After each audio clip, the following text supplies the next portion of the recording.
revenons au cœur, mettons l'église au milieu du village. De quoi cette réforme des retraites est-elle le nom? On dirait, selon vous, d'un pessimisme généralisé, c'est-à-dire? Je crois, je vais essayer de vous expliquer. D'abord, on est au 11e jour de cette mobilisation et le ballet des manifestations est assez bien réglé. Tout est prévisible, même les débordements d'une certaine façon. Et chacun joue sa partition, finalement. Si on prend un peu de recul, moi, il m'apparaît que les partisans, comme les opposants à cette réforme, n'y croient plus vraiment.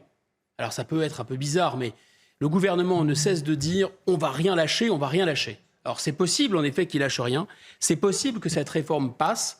Mais en fait, je crois que la grande ambition réformatrice du gouvernement, pour le coup, elle est terminée. Même chose du côté des manifestants. Moi, je crois que ça ne sent pas vraiment la gagne non plus. Si on prend Laurent Berger, je l'ai entendu hier sur une chaîne info, il disait « si la réforme passe, on jouera sur les décrets d'application ». Donc, grosso modo, il est toujours combatif, mais il est quand même un peu résigné. Du côté des gens beaucoup plus vindicatifs, irrationnels et fous, comme les Black Blocs, il y en a un qui témoignait cagoulé sur les réseaux sociaux dans une vidéo. Alors j'ai noté ce qu'il a dit. On sait bien qu'on ne va pas abattre le capitalisme. On veut juste rendre un peu les coups et dire on est là. Alors on est là, vous savez, on entend beaucoup ce slogan sur les manifestations. On est là, etc. Alors qu'est-ce que ça veut dire? Si Moi, vous je pense permettez, que, je vous en prie. Ce sont les mêmes chants qu'on a entendus à l'Assemblée nationale. Bien sûr, ce sont les mêmes chants, absolument. Et qu'est-ce que ça veut dire? Mais je pense que, d'une certaine façon, la France insoumise sont des bolcheviks en carton-pâte. C'est-à-dire qu'ils sont totalement pour une partie de la mondialisation et pas pour l'autre. Ils sont totalement en pleine incohérence. Donc ça veut dire quoi, on est là? Ça veut dire on ne se sent pas représenté. Ça veut dire comptez sur nous, ne nous oubliez pas. Ça veut dire plein de choses. Mais ça veut en tout cas pas dire on arrive, on va y arriver, on va gagner. Ça ne veut pas du tout dire ça. C'est un slogan même qui veut dire d'une certaine façon on sait qu'on va passer à la casserole des retraites, mais encore 5 minutes, monsieur le bourreau. Pour l'instant, on est encore là. C'est ça que ça veut dire, on est là. Et cette réforme des retraites, soi-disant mère de toutes les réformes, moi je pense que si elle passe, c'est le signal d'une retraite, mais cette fois-ci au sens militaire du terme, pour tous les partisans des réformes. Et inversement, cette mobilisation sociale, je pense qu'elle a un côté baroud d'honneur pour le mouvement social. Donc c'est un nouvel épisode, effectivement, on arrive à cette conclusion de première question, de la dépression française, de la dépression de notre pays. Et c'est ce que confirme une étude assez intéressante de l'IFOP, cabinet NoCom pour France Invest, depuis 2017, qui mesure la manière dont les Français réagissent aux transformations du pays. Et la 12e vague de cette étude vient de sortir, le 29 mars, et elle montre quoi? Que les Français sont plus pessimistes que jamais. D'abord, ils sont pessimistes pour l'avenir du pays. Ils étaient 56% en 2017 à être inquiets pour l'avenir de la France. Ils sont 72% aujourd'hui. Ils sont pessimistes pour eux. Dans le JDD ce week-end. Exactement. En 2017, ils étaient 44% à penser que dans 10 ans, ils vivraient moins bien qu'aujourd'hui. Et ils sont 53%. Mais surtout, plus impressionnant, pour leurs enfants. Est-ce que mes enfants vivront moins bien que moi? 54% le pensaient en 2017. C'était déjà pas très optimiste. Ils sont presque 69% aujourd'hui. Donc la crise des retraites, c'est une sorte de booster du pessimisme français. Mais au moins, il y a un personnage qui reste très optimiste et qui semble y croire. Il est en Chine. Pourquoi ça vous fait sourire? Parce qu'il a l'art et la manière de se déplacer au bon moment. Madame von der Leyen? Non. C'est le président de la République qui est très optimiste dans ce pessimisme ambiant que vous venez de décrire. Non mais c'est très juste.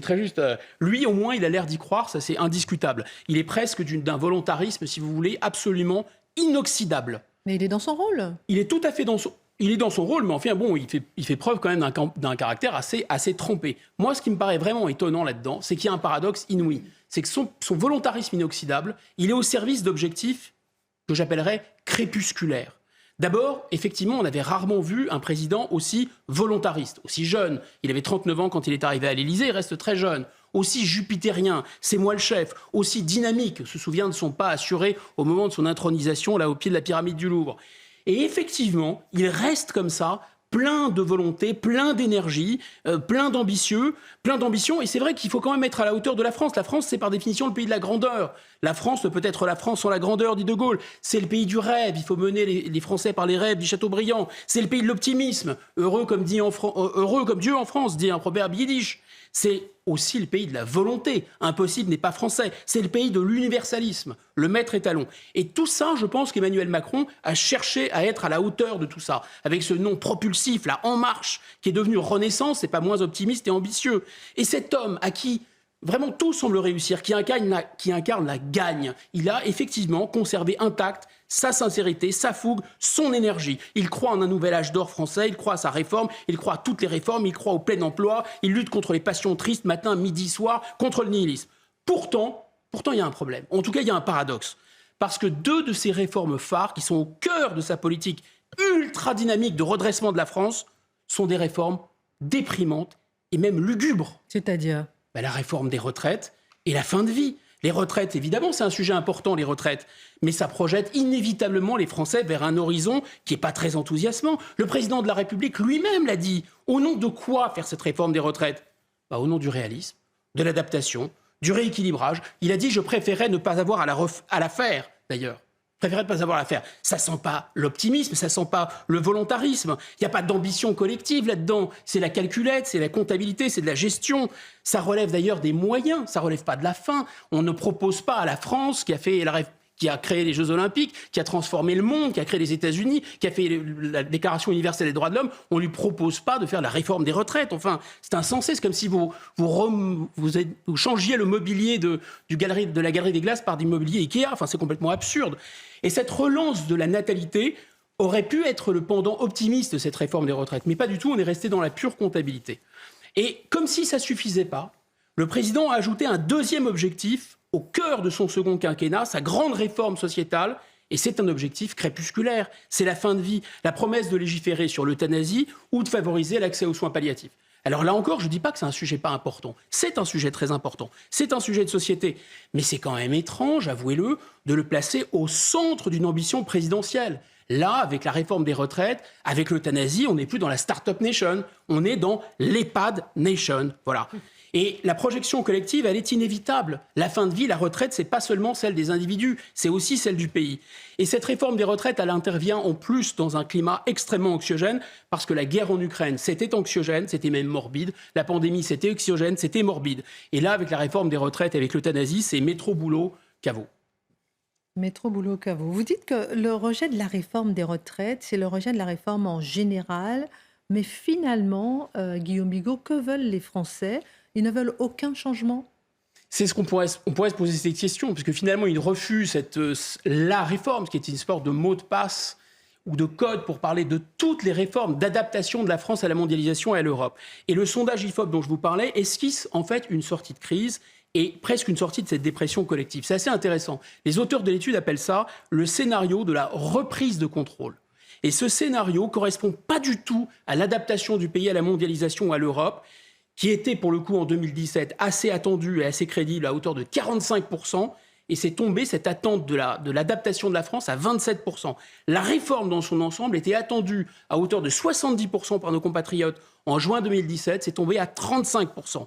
Donc les Français pourtant, ils attendent plus que jamais un changement et une transformation. D'ailleurs, dans cette enquête, ils regrettent que pas grand-chose n'ait changé depuis 2017. Ils estiment que le rythme, c'est très contre-intuitif, ils estiment que le rythme de changement n'a pas été assez rapide. En fait, les Français, ils veulent un changement, mais ils veulent pas du tout le changement que veut la classe dirigeante, ils ne veulent pas du tout du changement que veut le président de la République. On n'est pas dans un paradigme de gagne où le succès serait échangé, par exemple, contre un creusement des inégalités. On n'est pas dans un impératif de croissance à tout prix au détriment de l'environnement. On n'est pas dans un appauvrissement pour protéger le climat non plus.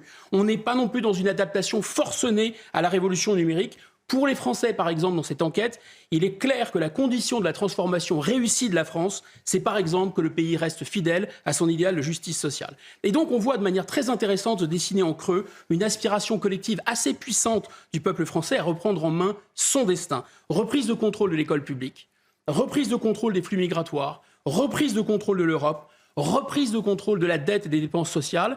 Et en fait, les Français veulent une transformation profonde du pays, mais ils ne veulent pas de la réforme ou des réformes que propose la classe dirigeante et dont la réforme de retraite est le symbole. Les Français ne veulent plus de réformes, ils ne veulent pas plus de gauche, ils ne veulent pas plus de droite, ils ne veulent pas plus d'adaptation à la mondialisation, ils veulent en fait plus de France.